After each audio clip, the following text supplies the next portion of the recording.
ponto de virada nas negociações. A Ucrânia fortalece suas posições, Kiev se aproxima do fim da guerra, os EPUSA se sincronizam com a Ucrânia, acordos de paz ganham contornos reais, Zelensky voa urgentemente para se encontrar com Trump. A assinatura do acordo sob a árvore de Natal é uma conversa decisiva que pode abalar o ano de 2026. Moscou está nervosa. Zakharova reconheceu avanços, mas acusou a Europa de sabotagem. Pritula rasga o véu diplomático. Querem paz? Então deem tomahawks de presente de Natal. O principal negociador não são os diplomatas. As forças de defesa da Ucrânia ditam as condições para a paz. O presente de Putin para o ano novo. Kupiansk foi libertada pelas forças de operações especiais. O ditador do bunker está furioso. Guerra em vez de futuro. Putin queima 30% do orçamento da Federação Russa na linha de frente. A economia sendo sacrificada. O general Ilgut Putin acredita nas vitórias que o Kremlin pinta, apesar dos fracassos reais do exército russo. Contarei os detalhes já. Saudações, Ucrânia hoje, Victoria Panchenko e as últimas notícias. O presidente Volodymyr Zelensky realizou uma conversa telefônica com o representante especial do presidente Trump do CSKA Ismail, Steve Witkoff e Jared Kushner, sobre o processo de paz. Isso foi informado na conta do Facebook do chefe de Estado. Obrigado pela postura construtiva, pelo trabalho intenso, pelas palavras gentis e pelos votos de Feliz Natal aos ucranianos. Trabalhamos realmente 24 horas por dia, 7 dias por semana, para aproximar o fim desta cruel guerra russa contra a Ucrânia e tornar todos os documentos e passos realistas, eficazes e confiáveis. Zelensky destacou que teve uma conversa construtiva com representantes do grupo de negociação americano. Segundo ele, o trabalho para aproximar a paz na Ucrânia continua em regime ininterrupto e é direcionado para a implementação de todos os documentos e medidas na prática. Discutimos alguns detalhes essenciais do trabalho. Há boas ideias que podem funcionar em prol do resultado comum e de uma paz duradoura. Segurança real, reconstrução real, paz real. É isso que todos nós precisamos na Ucrânia, nos Estados Unidos, na Europa e cada um dos parceiros que nos ajudam. Espero que estes nossos acordos natalinos de hoje e as ideias que discutimos sejam úteis. Também participaram da conversa Rustem Umerov, Andrei Ignatov, Andrei Sibiga, Sergei Kislitsa, Igor Brusilo e Alexander Bevs. Ficou acordado que Rustem conversará com Steve e Jared. Acreditamos que isso é o correto. Não perder nenhum dia e nenhuma oportunidade que possa aproximar o resultado. Que a nossa conversa de hoje seja mais um passo em direção à paz. O presidente da Ucrânia, Volodymyr Zelensky, revelou publicamente pela primeira vez o conteúdo do plano de paz de 20 pontos. Trata-se de um rascunho político de documento entre a Ucrânia, o ZKA, a Europa e a Federação Russa, que também contém referências a acordos adicionais em áreas específicas. A Rússia ainda não o aprovou. O documento inclui garantias de segurança, o efetivo das Forças Armadas da Ucrânia em 800 mil, a administração da usina nuclear de Zaporizhia por uma empresa conjunta ucraniano-americano-russa e uma zona desmilitarizada no território de Donbass. E assim por diante. É notável que um encontro entre Volodymyr Zelensky e Donald Trump pode acontecer em breve. O presidente da Ucrânia informou sobre isso na manhã de 26 de dezembro em suas redes sociais. Rustem Umerov relatou seus contatos mais recentes com o lado americano. Não perdemos um dia sequer. Ficou acertado um encontro no mais alto nível com o presidente Trump em breve. Muita coisa pode ser decidida antes do ano novo. Glória à Ucrânia. Na Rússia, avaliaram as negociações com os BRIUA sobre o plano de paz. Isso foi declarado pela porta-voz do Ministério das Relações Exteriores da Federação Russa, Maria Zakharova. Segundo ela, a comunicação diplomática com Washington demonstra uma dinâmica positiva, embora o processo não seja rápido. Ao mesmo tempo, a porta-voz do Ministério das Relações Exteriores da Rússia acusou os parceiros europeus do sexo-meio de tentarem impedir os acordos. Zakharova afirmou que os esforços nas negociações com Washington estão sendo minados pelos países da Europa Ocidental. No processo de negociação sobre a regulamentação ucraniana, ou seja, no processo de negociação com os Estados Unidos da América, há um progresso lento, mas constante. Nesse contexto, o voluntário Serhiy Pritula criticou duramente o processo de negociação.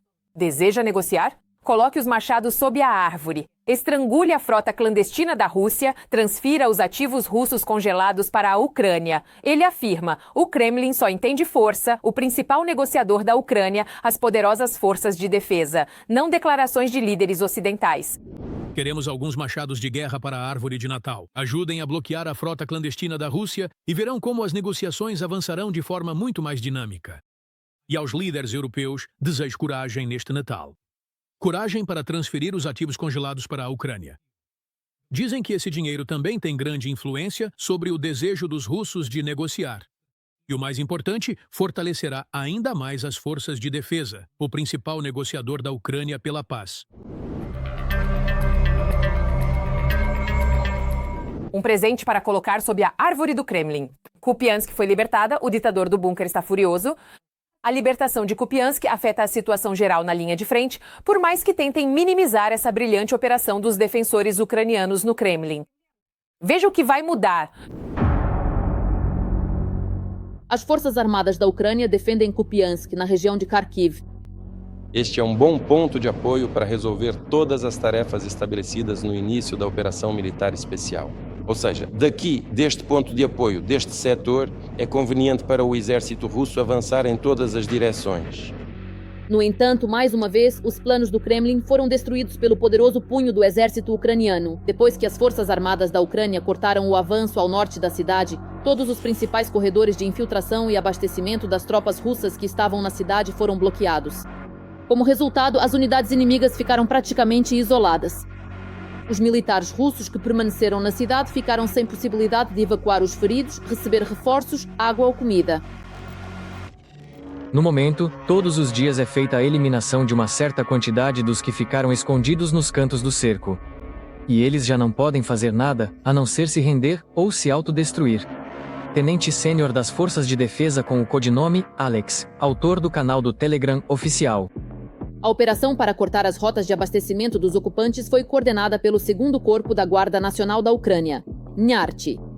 Para a execução das tarefas, foram mobilizadas unidades de assalto, assim como o regimento de sistemas de drones Achilles. Isso permitiu pressionar sistematicamente o inimigo tanto por terra quanto pelo ar. A linha de defesa continua firme como sempre esteve.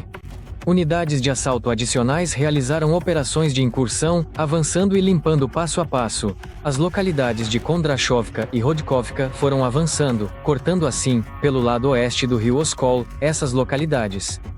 Também foi empregada a componente de drones. Graças às ações ativas de busca e ataque, as forças de defesa da Ucrânia conseguiram repelir os ocupantes de Kupiansk e assumir o controle de quase 90% do território da cidade. Para a Federação Russa, isso resultou não apenas em perdas sérias de reputação, mas também em perdas estratégicas. Em primeiro lugar, trata-se de um significado informacional e político. A Federação Russa será confrontada com o fato de que todas as declarações anteriores foram feitas ao mais alto nível de representação, e estamos falando das declarações do ditador russo sobre o controle total. Nessa localidade, o teste apresentará falhas. 1. Forças Armadas do Exército do país ocupante. E B. As informações divulgadas no mais alto nível representativo pelo país ocupante não correspondem à realidade, ou seja, são perdas de imagem graves. E um golpe na subjetividade da Federação Russa durante o processo de negociação. Kupiansk era considerado pelos ocupantes como uma das principais direções estratégicas de avanço. O comando russo repetidamente alardeou a captura da cidade. Mas a situação se transformou em uma armadilha para o inimigo, um colapso informacional incomum para a Rússia. A declaração do ditador Putin de que Kupiansk estava cercada, 12 batalhões estavam cercados, depois disseram que controlavam completamente Kupiansk, mas isso é tudo mentira e provocação. Sob ataque e sem possibilidade de se consolidar, as unidades russas começaram a reclamar em massa, até mesmo em seus próprios canais militares. Nos canais do Telegram, analisando o real estado da frente e a dimensão das perdas, os ocupantes tiveram que admitir o fracasso total da operação em Kupiansk. Além disso, até mesmo a mídia russa reconhece a derrota de sua própria campanha de informação. Nem mesmo vídeos encenados e reportagens do local conseguiram criar a ilusão de controle sobre a cidade. A situação em Kupiansk pode ser pior do que se supunha anteriormente. Informe ao comandante supremo, faça-o entender que toda essa besteira não traz nenhuma vantagem. E os rapazes somam 200, mesmo considerando os mal-entendidos. A julgar por este mapa, a SRF já perdeu quase todo o território de Kupiansk. Nesse caso, no final, após um longo período de mentiras, eles reconhecem uma realidade objetiva que é simplesmente impossível ignorar. A situação das tropas russas em Kupiansk não é crítica. Não há situação para as tropas russas em Kupiansk porque elas não estão mais lá, elas não estão travando combates diretamente na cidade. Alguns pequenos grupos dispersos de até 100 pessoas, via essa estimativa, ainda estão na cidade, mas já não lutam mais por ela. Eles estão mais lutando pela própria sobrevivência. Um símbolo particular do fracasso da propaganda russa foi o misterioso desaparecimento do coronel-general Sergei Kuzovlev. No dia 20 de novembro, ele relatou a Putin sobre a suposta ocupação total de Kupiansk e até recebeu por isso o título de Herói da Rússia. No entanto, já em 12 de dezembro, o presidente da Ucrânia, Volodymyr Zelensky, chegou a Kupiansk e gravou um vídeo de lá, desmentindo completamente a declaração do Kremlin. Além disso, também recebeu um título extraordinário. O comandante da divisão russa, que esteve diretamente envolvido nos combates urbanos em Kupiansk, recebeu o título de General-Major. Ou seja, essa é a tática dos chamados adiantamentos, quando o Estado-Maior das Forças Armadas do país ocupante, tentando agradar o ditador russo, fornecia informações que não eram confirmadas pela realidade, com a situação real na linha de contato de combate. Atualmente, os principais combates se deslocaram para o norte de Kupiansk. A operação terrestre continua. As unidades ucranianas estão verificando metodicamente cada casa, porão e possível abrigo, expulsando de lá os últimos russos. Especialistas militares prevêem que, provavelmente até o final de 2025, as Forças Armadas da Ucrânia poderão declarar oficialmente o controle total sobre a cidade de Kupiansk.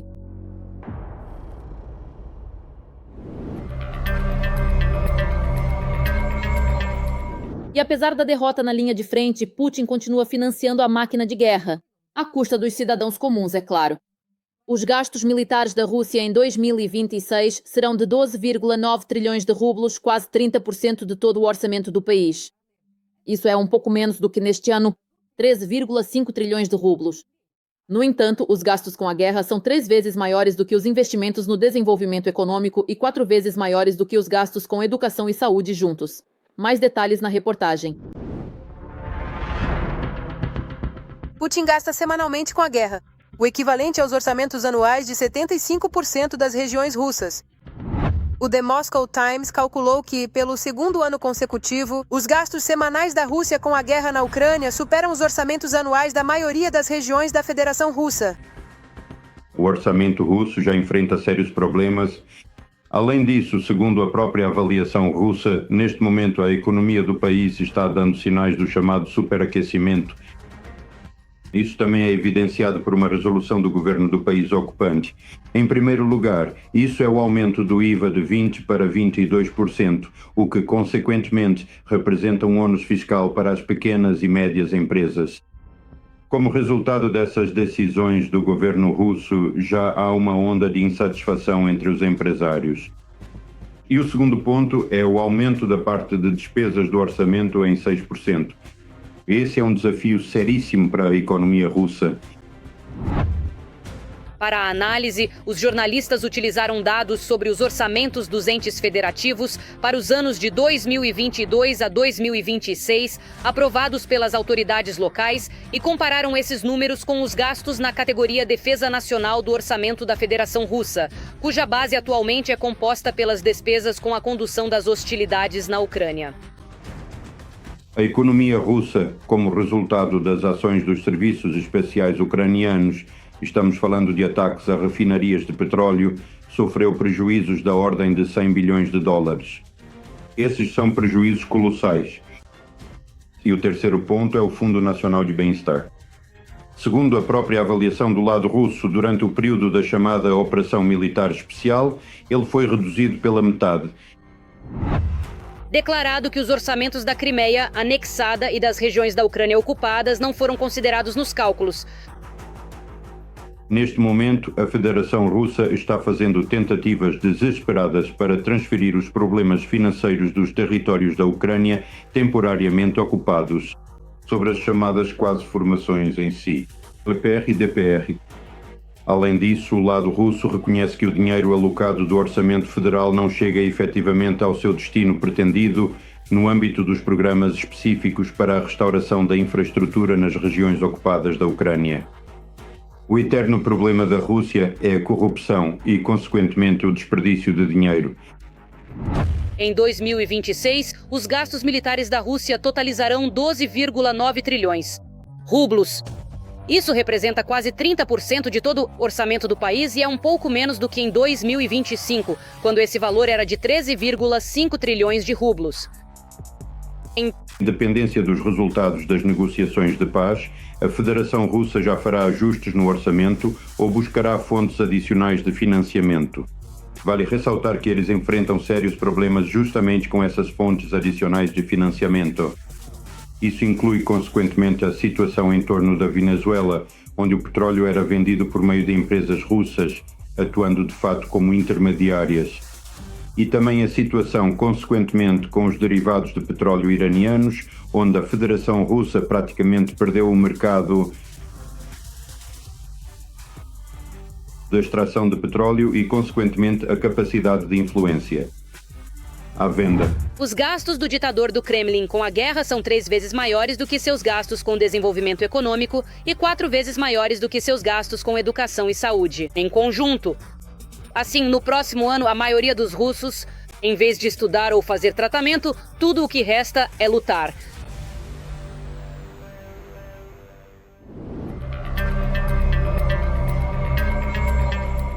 Vladimir Putin acredita na possibilidade de uma vitória completa.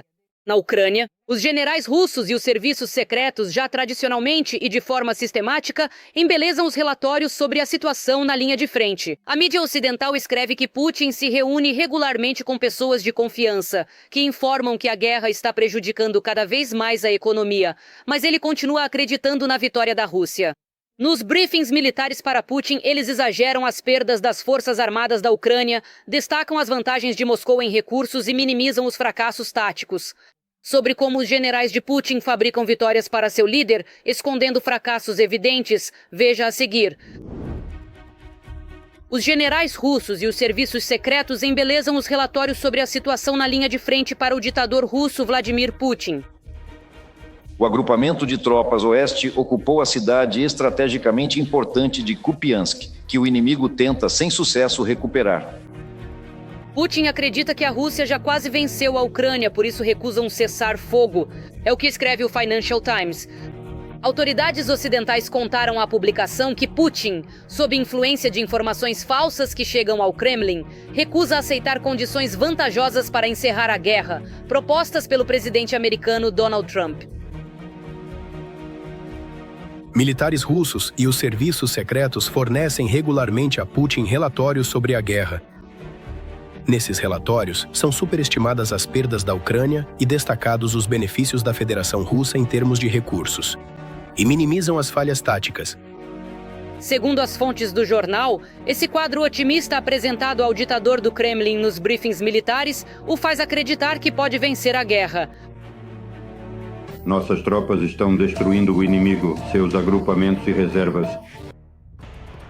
A fé cega de Putin não muda, mesmo apesar de ele se reunir regularmente com pessoas de confiança que lhe explicam como a guerra está se tornando um fardo cada vez maior para a economia de Moscou, que já está patinando. Os generais russos dizem a Putin o que ele quer ouvir. Ele quer vitórias deles, exige vitórias, e eles apresentam essas vitórias para ele. A figura-chave responsável por informar Putin sobre a situação na linha de frente é o chefe do Estado-Maior das Forças Armadas da Rússia, Valery Gerasimov. Animado pelas informações de que a Ucrânia não ofereceria resistência, ele liderou a ofensiva contra Kiev em fevereiro de 2022, que acabou em fracasso e em uma retirada humilhante.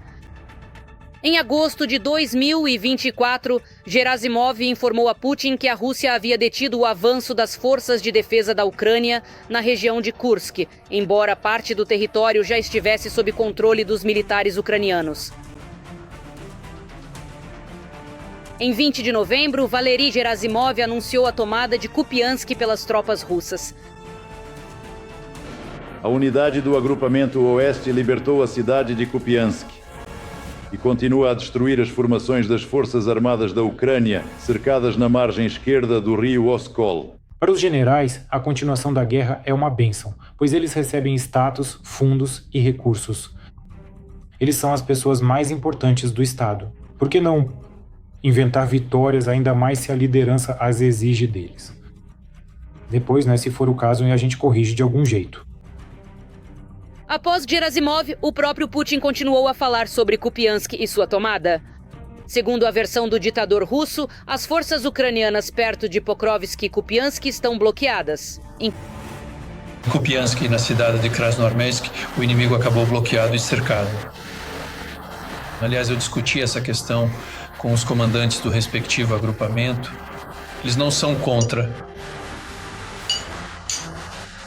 que representantes da mídia, jornalistas e correspondentes sejam enviados imediatamente para a zona de cerco do inimigo, a área hostil e perigosa.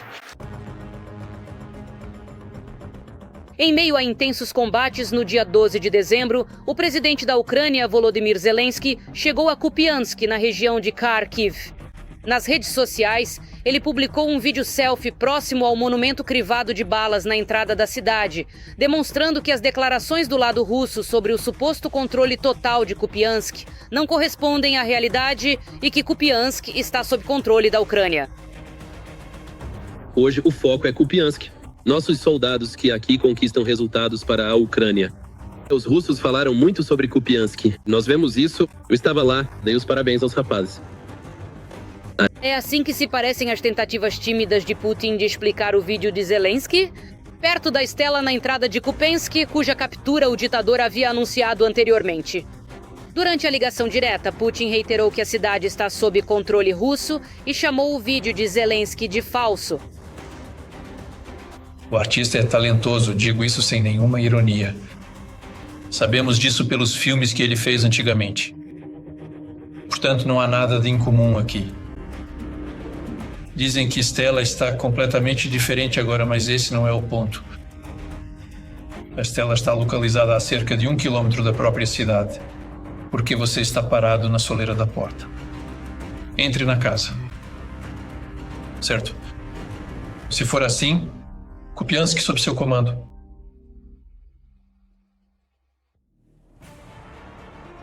Controlar. Militares dizem que Putin é enganado sobre a situação no fronte, particularmente sobre Kupiansk. Os russos já declararam 3 vezes que cercaram e capturaram Kupiansk. Ou, como eles dizem, que foi libertado. Por isso, o próprio general Kuzovlev, que é o comandante das tropas do Oeste, até recebeu o título de Herói da Federação Russa em 9 de dezembro. Enquanto isso, os correspondentes militares começaram a recuar e declaram abertamente que os militares russos estão exaustos. Portanto, não se pode nem falar em tomar grandes cidades. Acredite, nossas tropas estão muito desgastadas, cansadas, exaustas. Todo mundo que esteve lá sabe disso muito bem. Enquanto isso, nos canais Z escrevem que a Ucrânia de fato retomou o controle da cidade. As tropas russas não controlam mais Kupiansk. De acordo com este mapa, as Forças Armadas da Federação Russa já perderam praticamente todo o território de Kupiansk. Mas todos receberam medalhas. Aparentemente, podemos esperar uma terceira libertação de Kupiansk no futuro. A situação evoluiu de tal forma que eles estão relatando informações em excesso e agora estão forçando todos os regimentos a se adaptarem aos relatórios. 122 e 106 falam sobre Yen. E do ponto de vista da inteligência, Pisa também não está lá. Pro e Kupiansk. Segundo o canal Ribar, afiliado ao Ministério da Defesa, a situação na cidade tornou-se crítica para as tropas russas. Os russos relatam que uma parte significativa da cabeça de ponte na margem oeste do rio Oskol, incluindo as aldeias de Kondrashovka, Rodkovka e Moskovka, bem como a área próxima à fábrica de conservas de leite, foi perdida. Além disso, segundo informações do Ribar, em dezembro uma das unidades perdeu quase 150 soldados nos arredores de uma das aldeias. Ainda em novembro, De acordo com o mapa das operações militares publicado, a maior parte de Kupiansk está agora sob controle das Forças Armadas da Ucrânia. E os confrontos continuam apenas na periferia nordeste da cidade. Graças aos esforços das forças de defesa da Ucrânia, de várias unidades e diferentes estruturas de segurança, foi possível retomar o controle sobre Kupiansk. Agora podemos observar o desenvolvimento de uma situação bastante complicada para as tropas de ocupação russas. Provavelmente, Putin poderia encontrar alguns caminhos alternativos para obter informações se realmente quisesse. Obviamente, ele está satisfeito com tudo. Ou seja, ele quer que mintam para ele e se essa mentira o satisfizer, está tudo bem para ele.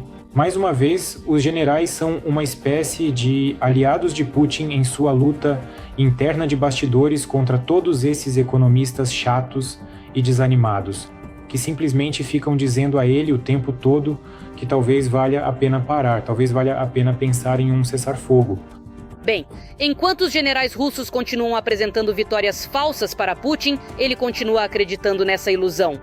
Mas na linha de frente a realidade é completamente diferente. E é exatamente isso que estamos vendo agora em Kupiansk.